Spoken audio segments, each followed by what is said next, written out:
બોલો કારકા માતાની જય જય માતાજી ગાઈસ અમે પાવાગઢ પહોંચી જઈએ છીએ હવે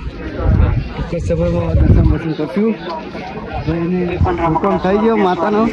તો નીકળી જતા નીકળ્યા તો 6 વાગ્યાના હતા પણ રોકાઈ જતા એક જગ્યાએ તો કે ઠંડી બહુ છે એટલે મજબૂત તો હવે પહોંચી ગયા છીએ હવે તમને દર્શન બર્શન કરાવીએ જય માતાજી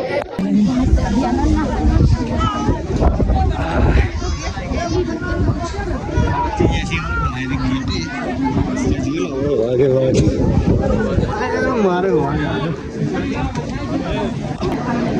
જય માતાજી ગાઈસ